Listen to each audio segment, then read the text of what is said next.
Assalamu alaikum. Good afternoon, everyone, and welcome to our academic activity for today. So today we have a special presentation by Dr. Hussein Al-Amoudi, who is a consultant cardiac surgeon at Medina Cardiac Center, and he's also the program director of cardiac surgery residency program at Medina Cardiac Center.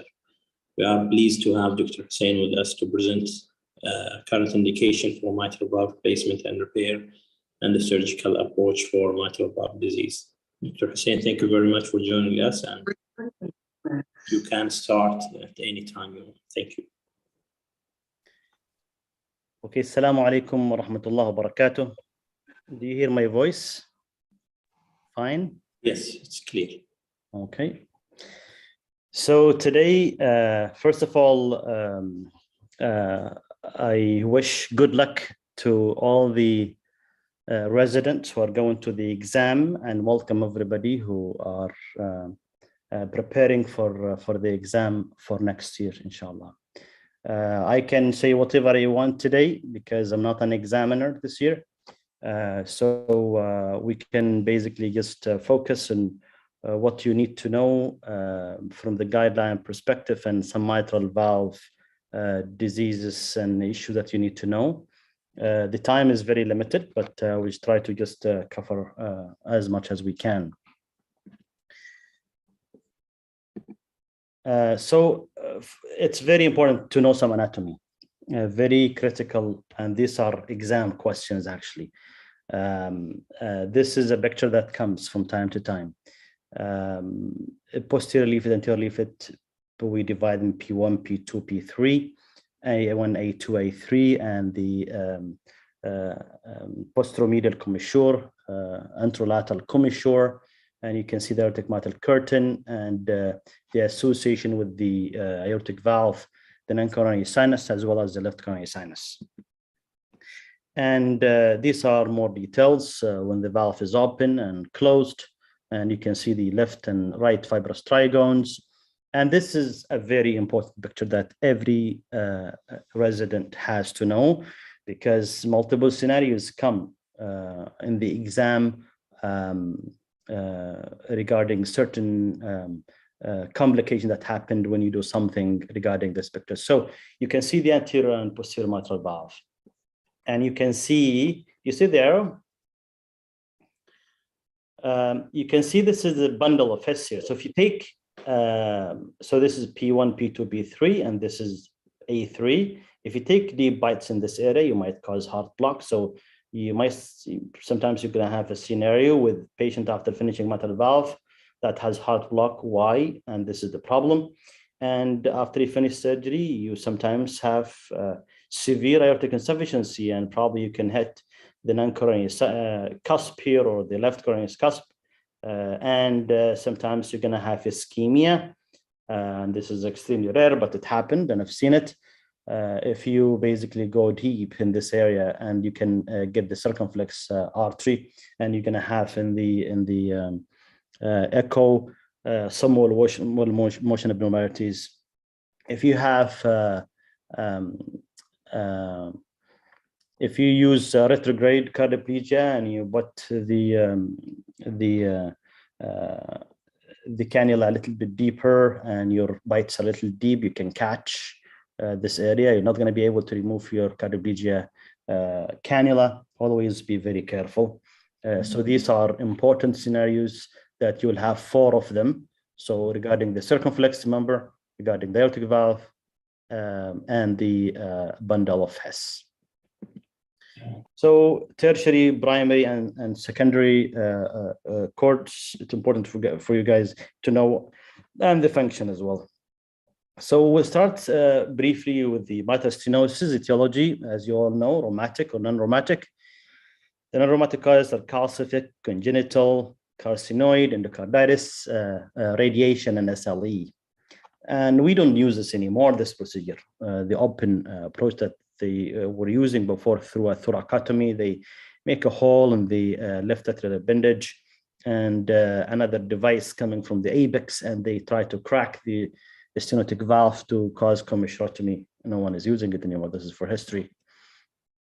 It is important for you guys to understand and read and focus on the latest guidelines. Don't read the very old guidelines, just read the latest ones, because this is the most important part in the exam. And people should not ask you about old stuff unless it's not mentioned in the new guidelines. So the latest valve guidelines in the American guidelines is the 2020, okay, ACC, AHA guidelines, with the European 2021, okay? Very important for you to just understand the indication, not just memorize or forget the next day. Understand the indication, to understand also the stages of the mitral stenosis or stages of the mitral regurgitation. All these things are important. Stages of aortic stenosis. Everything has stages at the beginning of the guidelines. You have to know and focus on the symptomatic and asymptomatic. Exactly the same thing, but the symptoms is the difference. But also the parameters that you decide, is this a severe, moderate, or mild stenosis? So the most important part is the severe. So if you see here in the valve hemodynamics here, the mitral area is less than or equal to 1.5 centimeters squared, and the diastolic pressure half time is more than 150. And this is an exam question. So what are the parameters? What are the echo findings? These are questions they always ask, and for you to understand as well, and to know if you're given a case, to see if this is moderate, severe, and what intervention should you do. Okay. So for the rheumatic mitral stenosis, in the American guidelines, always see if there is if it is severe or not severe, symptomatic or asymptomatic. Let's go with the symptomatic. The superiority all the time for the percutaneous mitral balloon commissurotomy at, of course, a comprehensive valve center. It has to be done where surgery is available at the same time. So you have symptomatic, stage D, always. If you know what stage D, this is it. It's simple. You can know the guidelines. There are only two here, class 1 indication, one for balloon and one for mitral valve surgery. And there are two for 2B and one for 2A. And the priority for 2A, of course. So certain things that you have to see: pliable valve, no clots, less than moderate MR. This is for balloon.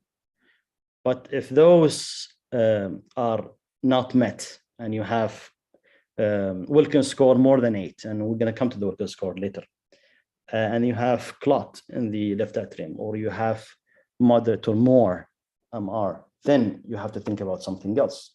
Then look at the symptoms. Are they severe or not severe? Very important. This is very critical here to see. NYHA class 1 is not an indication to do anything now. If you stress the patients and and hemodynamics are different, if there is a controversy, that's a different story here, okay? But if they're not very symptomatic, just wait. There's no need to rush the surgery, because these patients, they can stay longer, no problems for a long time, not needing surgery. Always focus on the details. So if they're surgical candidates and they're highly symptomatic, 3 or 4, yes, then mitral valve surgery. No, then balloon going to be only class 2B, not even class 2A.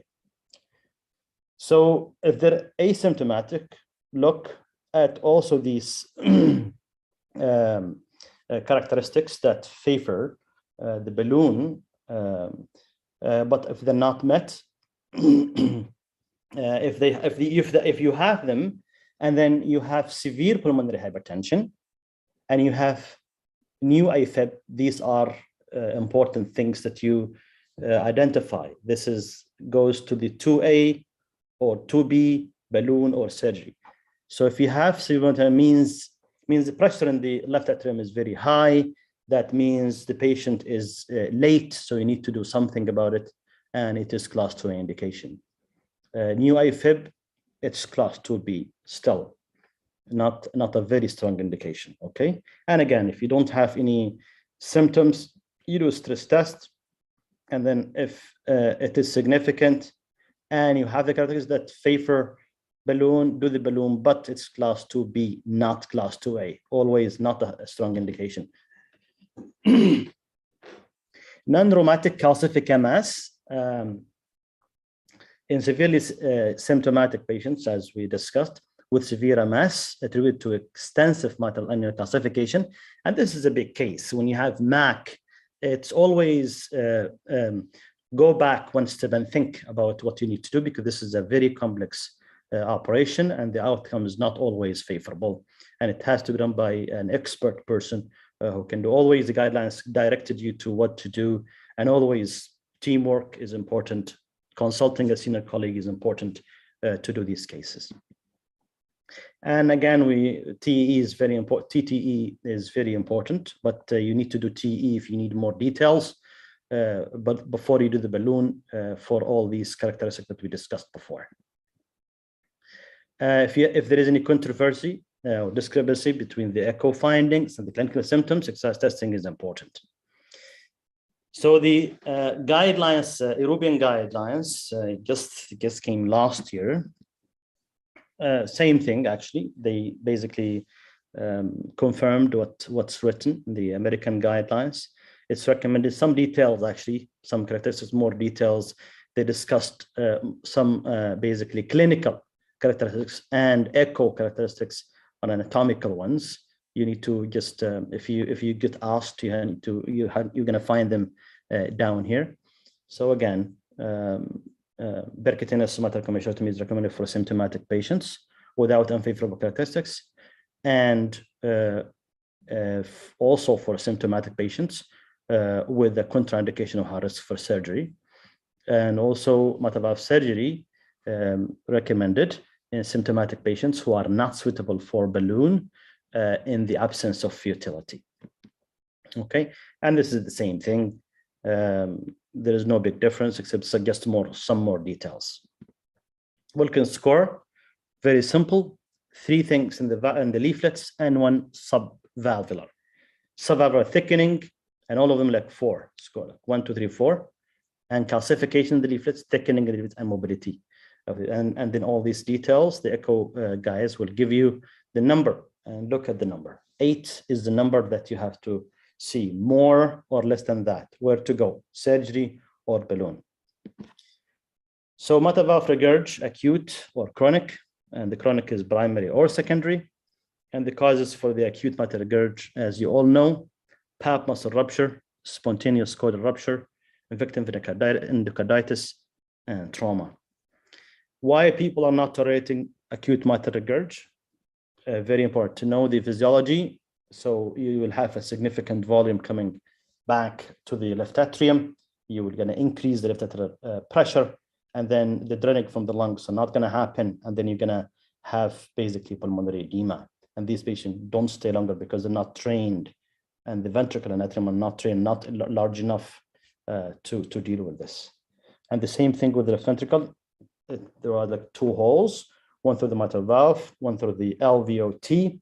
So you have part of the blood goes back and part of it goes forward. But at the end of the day, you're going to have less forward volume and more volume in the ventricle. And at the end of the day, cardiac shock, pulmonary edema. So these patients, basically, they need a quick intervention and emergency surgery. Balloon helps for these cases. And in the advanced centers, they use more mechanical circulatory support to deal with the emergency until it's fixed. Chronic mitral regurg, primary causes, myxomatous degeneration, infective endocarditis, connective tissue disorders, rheumatic heart disease, cleft mitral valve, radiation heart disease. We always diagnose these things with transthoracic echo, then transesophageal echo, and sometimes you use cardiac MR. Same thing. These are important stages that you need to focus on, and this is an exam question. So what are the echo characteristics of severe MR? You need to know all these 6 things. So central jet MR, more than 40%. vena contracta more than 0.6 centimeters, regarding volume more than 60 ml, fraction more than 50%, effective regarding orifice area more than 0.4 centimeters squared, and angiographic grade 3+ or 4+. This is very important. And of course, there is the hemodynamic consequences here. You can see them, but this is what you need to focus on more often. So now you have the primary MR. We know those numbers, okay? If you memorize those, it's going to be easy for you to identify what's class 1, what's class 2A, and what's class 2B. So you have symptoms or no symptoms. Let's go to the symptoms first. And again, stage D. D, severe MR, symptomatic. C, asymptomatic severe MR. So you have symptoms, severe MR, then surgery is class 1 indication. Now, question is the patient fit for surgery or no? Now, another thing came recently, which is the MATACLIP, transcatheter edge-to-edge mitral valve repair. If you have high or prohibitive surgical risk, there are more details afterwards. So I have a slide for that. With anatomic favorable or for transcatheter approach and life expectancy more than 1 year. So these are important things to know. Now, if the cause is degenerative, successful and durable repair, the repair is class 1 indication, okay? But if it's traumatic, successful and durable, not everybody can do that. That's why it's 2B. So you can't repair, just replace. If you don't have significant, I only know one person in Thailand who does these things very often. Not a lot of people do that. Now this is class 1 symptomatic severe, but there is another class 1 indication here. If you have normal function and in systolic dimension, LV in systolic dimension more than or equal to 40 millimeters, it was 50 before. So 40, then surgery is a class 1 indication. Now go to the no symptoms. And you have normal function, and the systolic dimension is of the LV is less than 40. Are you expert in doing this? Do you have more than 95% likelihood of successful and durable repair without residual MR? Is your mortality less than 1%? Do it, and it's class 2A indication. If you're not that person, don't do it, because that doesn't basically fit the criteria. And we've seen cases go wrong, and the people, asymptomatic patients with normal ventricle, and they have everything is good. There's no AFib, there is no pulmonary hypertension, the ventricle size is good, and they go for repair, and they end up having replacement with people who have no experience in doing it. And then you commit the patient with mechanical valves, especially if they're young, or tissue valve if they have certain age. So, and then you did not achieve what you need to do. So a progressive increase in the LV size or decrease in the LV ejection fraction on at least 3 studies, mitral valve repair or replacement is class 2B indication. These are Carpentier classification for mitral valve regurg, type 1. This is with the normal leaflet motion, okay, and 2, and this has happened basically in the annular dilatation patients, and this one leaflet prolapse, and then we see this in the degenerative mitral valve disease, maximal degeneration, Barlow disease, and ruptured chordae, and all that stuff. And you see the class 3A, which is the restricted leaflet motion in systole and diastole in the rheumatic valve, mitral valve, and you see this 3B, which is a restricted leaflet mobility, especially the posterior in the systole, and that happened in the ischemic MR. And this one in the ischemic MR, but only dilatation, and also you can see this in the perforation if you have endocarditis or something like that. And fibroblast disease is basically less in the, you can see it as you go up, gives you the Barlow disease. And this has happened basically in the young people, and there is an associated annular dilatation with it, and excessive tissues, and it happened in the young people, and this happened to the old people, normal size of the annulus, and the repair here is a little bit difficult. Here is a little bit easier, not very easy, but easier. Okay, and these are some details if you want to read afterwards. So now secondary MR, which is different than the primary MR.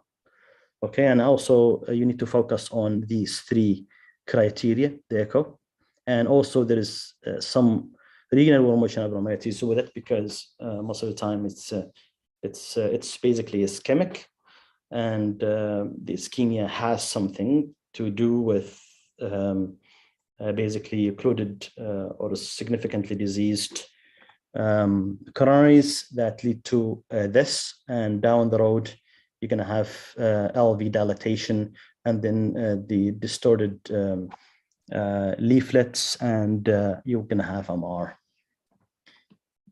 So here's the rule, and here's a little bit more details now regarding the mitral clip. So good directed medical therapy supervised by a heart failure specialist is very important.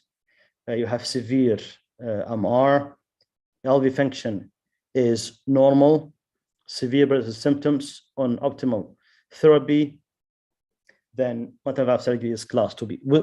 We're not very high at the secondary MR. Surgery is not very high, unfortunately. And now with the new studies that came supporting the mitral clip or transcatheter H2H repair, like COAPT and mitral FR, more evidence supporting the mitral clip. So you will see that, and of course there are some differences you need to recognize, and it's important for you in the exam between these COAPT trial and the mitral FR, and where this is done and what criteria they use and which patients are sick in each group. And this is very critical to understand and know the differences, because this is always a question in the exam, and for you also, because now it's a different, it's new era, the TAVI era, the mitral clip era. So you need to basically have more information and know who are the patients who can go to that route. And you see that the LV function 20% to 50%, LV in systolic dimensions is less than 70 diameter, and PA pressure here is less than 70, and then you go to the mitral clip, and of course you have to have a favorable mitral valve anatomy, and there are some details I will show you afterwards. Okay, so if they're undergoing CABG, yes, because if you fix, we've seen this with many patients. If it is severe, then you have to replace a valve. If it is mild to moderate, then leave it alone. And CTS, not CTS net trials basically explain that, and there's no benefit, more heart failure. I will show you. I have the data. I will show you that where to go. But patients who needed some bypass surgery after you fix that territory, things will get better with time, and the mitral valve regurg gets better with time after the remodeling. So this is a trial that was done, mitral valve repair for replacement for severe ischemic MR. Of course, the replacement is better because those patients who had repair had more heart failure related adverse events and cardiovascular admissions. And surgical treatment of moderate ischemic MR at 2 years. The mitral valve repair provided more durable correction of mitral regurg, but did not significantly improve survival or reduce the overall adverse events or readmissions, and was associated with early hazard of increased neurological events and supraventricular arrhythmia. There is like a subgroup analysis just came recently with only probably around like 90 patients or so, supporting a very small group, supporting the going to even repair the moderate MR, but a very small size sample, and depends actually. This is just came recently, and I don't think you will be asked about it in the exam, especially if it is done at least within the beginning of this year or last year. So more data might come, and we'll see how things are. But so far, moderate, you don't have to do it. If you're quick, then that's fine. But if it's not, it will take a long time, and you're going to have more problems. You're going to stay on bypass for a long time. Maybe you will have more worse outcomes. The replacement, there are certain things that favor mechanical prosthesis and certain things that will favor bioprosthesis. Age, less than 50. Patient preference, low risk of long-term anticoagulation. This favors mechanical valve. And compliance is important. For not everybody would do INR on a regular basis. That's why they come with stick valves at some point. And if there is another indication for this patient, for example, AFib, he's already taking anticoagulant, then you do it. If there is any high risk for reintervention for this patient, then just do one procedure one time. And the small aortic root size, because the mechanical valve itself has more effective orifice area than the tissue valve. And also, it may preclude valve and valve procedure in the future.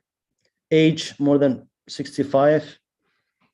Low incidence of degeneration, because young people, the valves tend to degenerate quickly. High risk of anticoagulation complications. Patient preference always important. And high risk of long-term complication, anticoagulation issues. Limited access to the medical care, access to surgical centers as well. Same thing, transcatheter valve and valve, and the TAVI. And nowadays, some people, they prefer to put valve and valve, but there's no strong indication at this point in time. But it always have a discussion with the team. Heart team is very important to see what is going to benefit the patient, and also discussion with the patient himself and what he wants. So prosthetic valve required, then decision making very important between the group and the patient, specifically if he is okay with the warfarin, for example. Then if the valve is aortic valve, then less than 50 mechanical AVR is the way to go.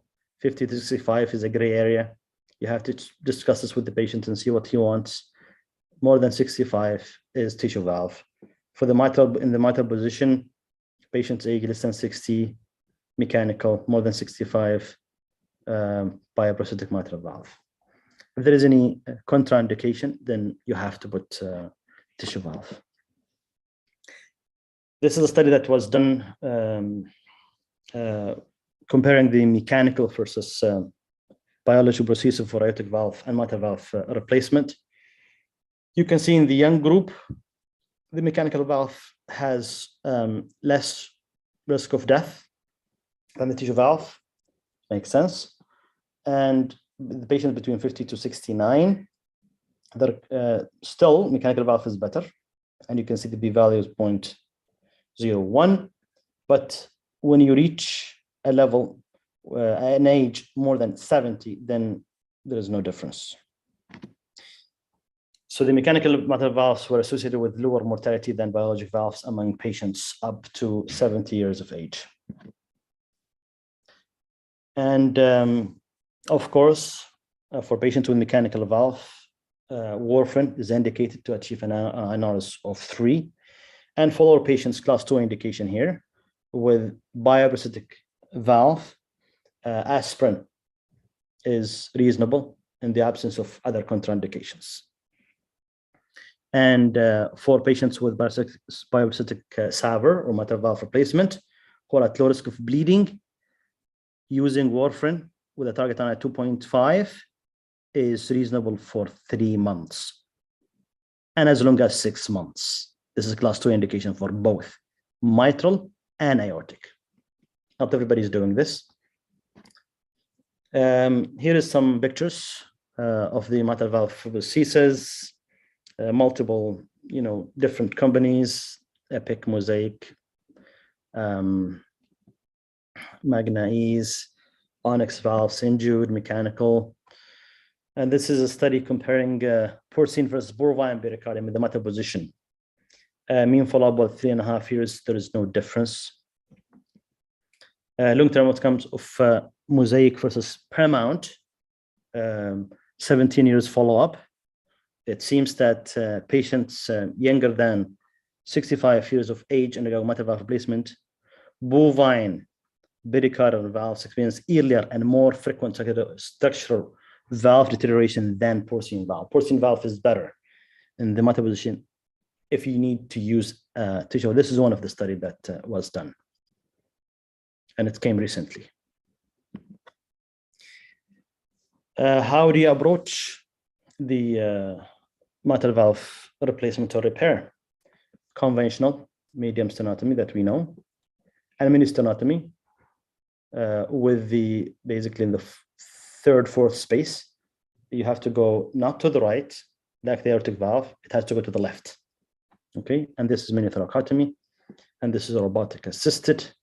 But the robotic assisted, the incision is larger than the small thoracotomy that would have seen. And seeing these pictures, some people, they do it around the areola, they open the mitral valve, and you have to have, of course, with the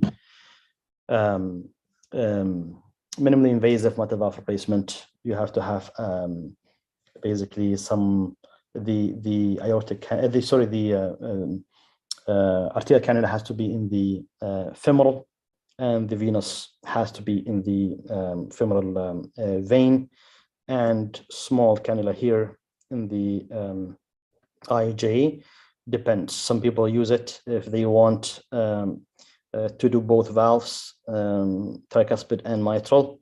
Some don't use it. They just push the venous cannula all the way to the SVC, but it's safer and better and more drainage if you use both cannulas. There are many meta-analyses done to compare conventional versus open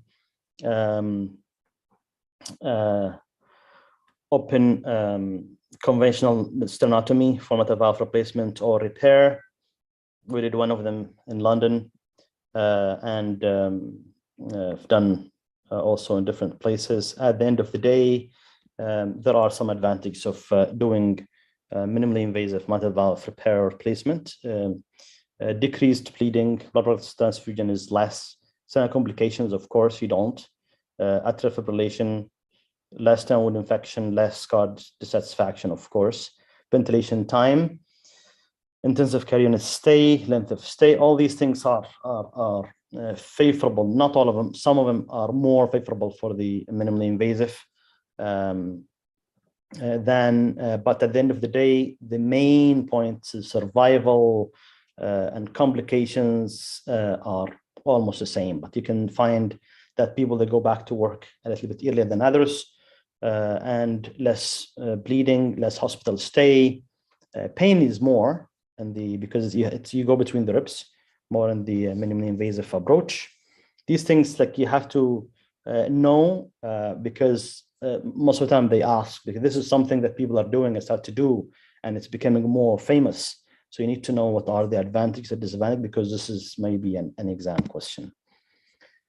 So disadvantages: high risk of stroke and aortic dissection in the early series, longer cross-clamp time, because the approach, it's long instruments, and the exposure sometimes is a little bit difficult, so you need a little bit of time. And phrenic nerve palsy, always go above the perfect nerve, about 2 centimeters, but It might happen if there is any transferred injury with the cautery. That might happen as well. Groin wound complications, because this is something that you don't do in the conventional approach. That's something disadvantage to the minimally invasive approach for the mitral valve repair or replacement.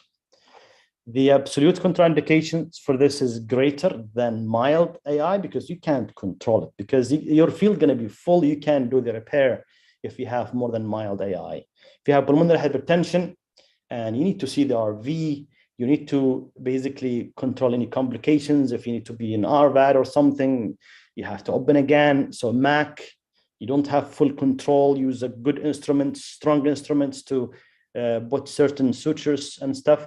So these are important things that you have to watch for, and don't do minimally invasive approach for these cases. Ejection fraction, age, body habitus, and suitable femoral access, all these things are. For the robotic criteria, you can read this. These are some excluding criteria for the robotic mitral valve. Okay, so in the conventional approach, how do you get into the mitral valve? There are multiple approaches. Everybody has preference. Some people, they go at the roof of the left atrium. Some people, they go in the Sonnegar groove, okay, or interatrial approach, or Watterson. In the States, they call it Watterson. And some people, they go only transseptal. And some people, they go extended transseptal, which is Gueridon incision. This is what I do. So, and then Dubois incision as well. So these are like, sometimes they ask you just to mention mitral valve exposure or approach. You have all of these. Just mention them. It's very easy. Same thing, another picture, just telling you about where is the Sonnegar groove. And this is extended transseptal approach to go to the flat atrium. Now, the people are talking recently about, I mean, we're going to come to this in a second, but this is a study that was done by Tyrone David, and he's very famous, of course, in Toronto, in the world, but he lives in Toronto and he worked in Toronto General. Mitral valve replacement for mitral valve regurg with or without preservation of the chordae tendineae. So people, when you preserve more chordae, if you can, it's better, because this is part of the basically ventricle. So the geometry is better, the remodeling is better. So they have more higher LV function, ejection fraction, and they have higher stroke volume index and higher cardiac output, because the function return, because this is part of the LV, and also protect from the AV growth disruption as well. We're not gonna do this. So mitral valve repair techniques, you need to see, I don't know if everybody saw all of these techniques, but at least you need to know that, especially for the Barlow disease, posterior leaflet quadrangular section with sliding aneuroblasty here is one of the best techniques to do that. Not everybody is able to do it. Nowadays, new cords for everything, anterior and posterior, people are doing, because if you resect, you have to be accurate, because you can't go back. Very important. So, but it's a good procedure to do. So you just cut the P2, part of the B2, and go to the right and to the left. And you have to make sure that you mark this area properly to be at the center. And you can bring the anterior leaflet coaptation between the anterior and posterior close to the posterior leaflet, so away from the LVOT. And this is a good procedure for SAM as well, if you have SAM. And this is a quadrangular section only, as you see here.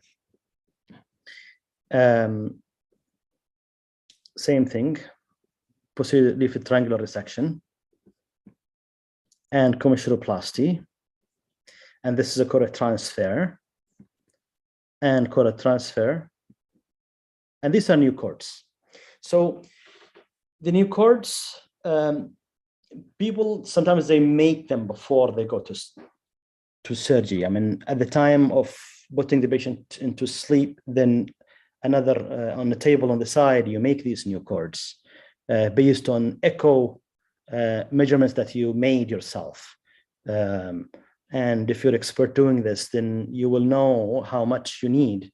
Normally for the posterior leaflet, around like between 14 to 16, around that millimeters. And for the anterior, the length of the new cords is approximately 23 to 25, 26, something like that. So some people, they're only using 15 for the posterior and 25 for the anterior leaflet, but it depends. It's different from person to person. If the echo matches this, then it's good. So downsizing ganglionoplasty, sometimes this is enough for repair. Patch repair is one of the techniques. Now, the new cords that or loop technique that was first basically modified by Dr. Friedrich Mohr. He was in Leipzig. People are talking about, is this procedure durable? Do they stay longer? So it's new, but there are at least, I think, 8 years now, and between the surgical resection, repair, and new cords, and there is no difference. This is a 1-year follow-up. The use of new cord compare well with standard leaflet resection for treatment of posterior mitral valve prolapse. This is the study. It is helpful if performed through the mini-invasive thoracotomy, because you already measure them and you just put them in the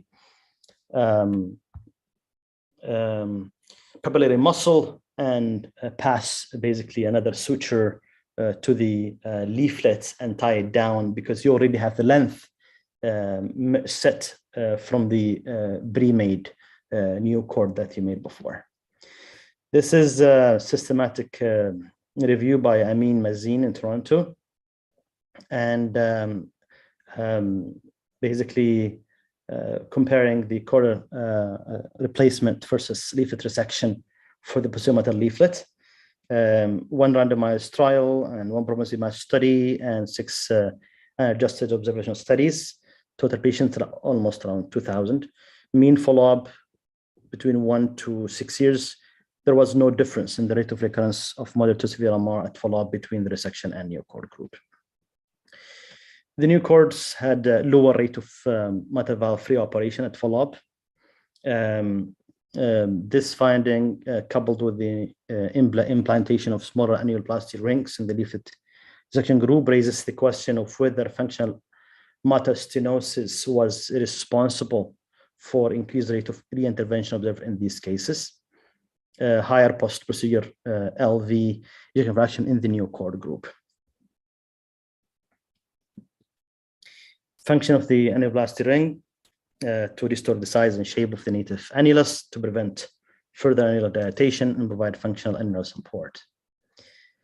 So, is the prosthetic annuloplasty necessary for durable mitral valve repair?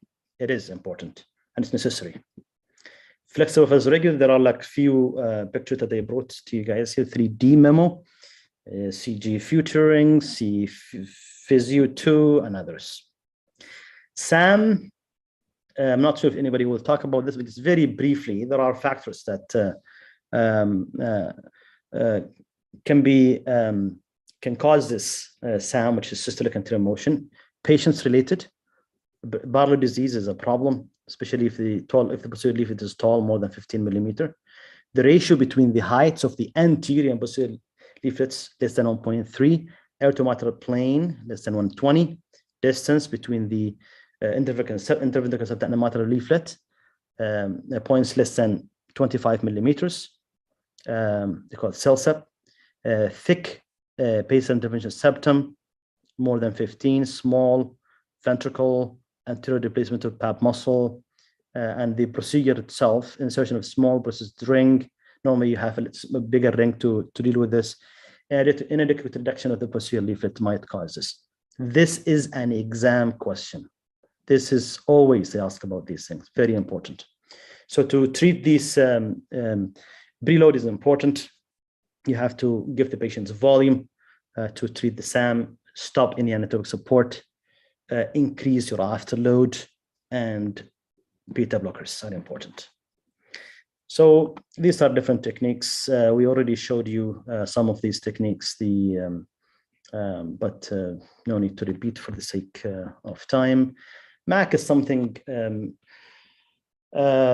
big actually, and it has significant complications. Procedure is very difficult, and only a few centers can do this with good outcomes, and that's why it's in the guidelines. Class 2B indication, you have to do it with somebody who's more senior or somebody who has this significant experience in doing this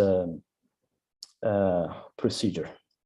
So again, we talked about resect and respect before, and this is some techniques to deal with the MAC and how you basically do the sliding sutures and patch augmentation. You don't have to.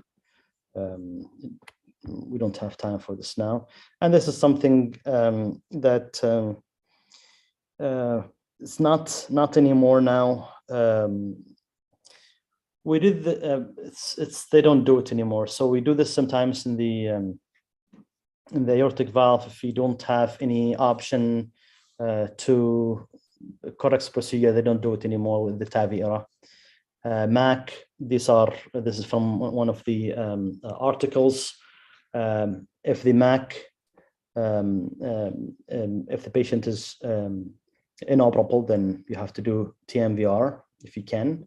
If the patient is operable, then look at the amount of calcification and at how much, and then LVOT risk low or high. You might go do hybrid.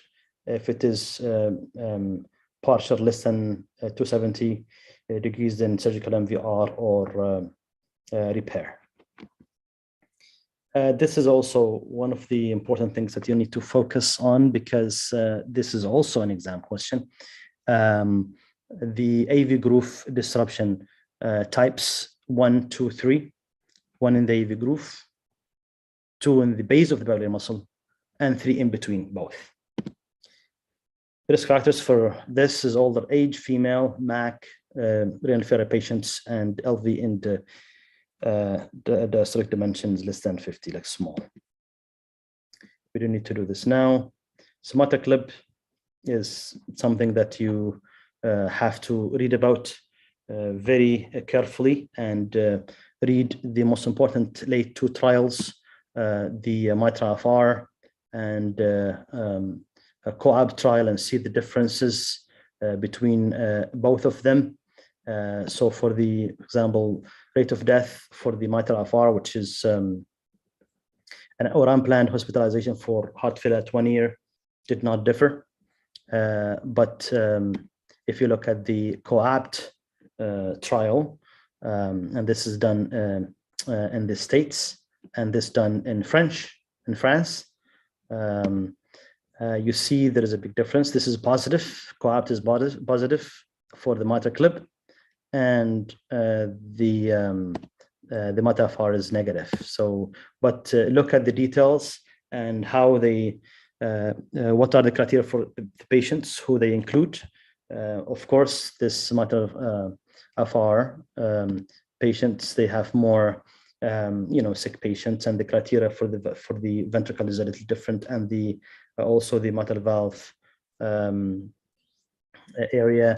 All these findings, you can see them in this table, and this is important to differentiate, because to choose which patient will benefit from this procedure. And these are some criteria also who to choose. They measure the coaptation length and depth and flail width and flail gap for the selecting the patients properly for the best outcomes. Thank you very much for your attention. If there are questions, please don't hesitate to ask.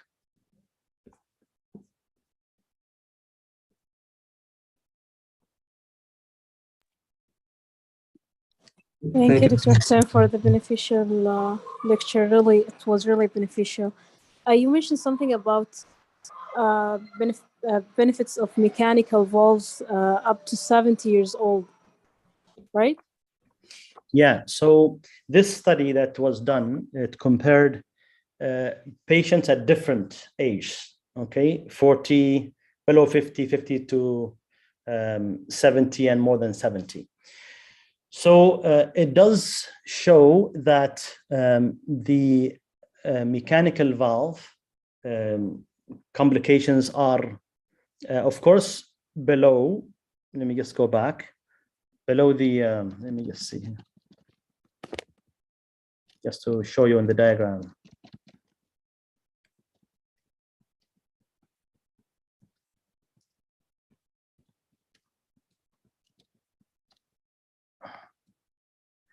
So if you see from 40 to 50, like almost 49, so you see the biologic valve, so the probability of death is higher, expected, because I mean, people, they tend to degenerate because they're young and they're more active, so the valves, they fail quickly, they don't stay longer.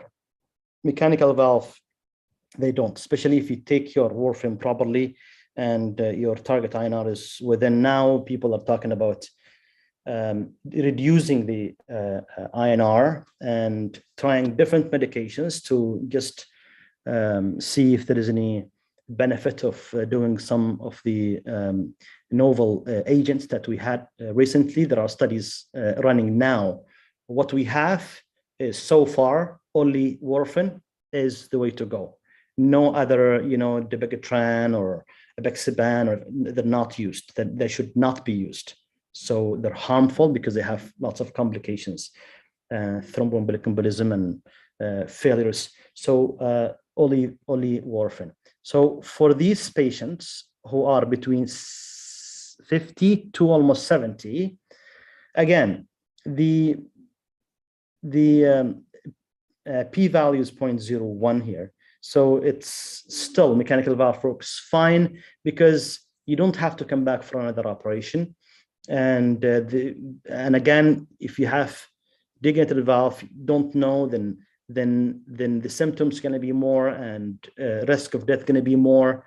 But mechanical valve, normally it works fine. But at this age, more than 70, most of the trials that were done, even the biological valve, it lasts longer.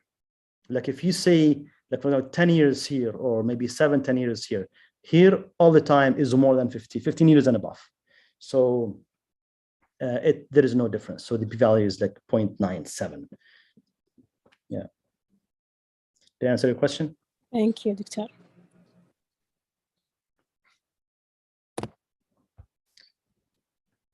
Okay, if there is no questions, maybe you can go to the next lecture.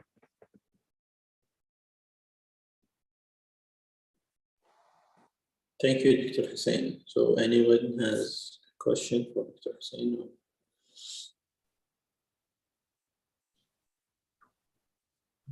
I believe there are no more questions. Thank you very much for your lecture. No problem. Thanks a lot. So we'll see you inshallah on Saturday. We'll update you in regards to the schedule for Saturday. Thank you very much.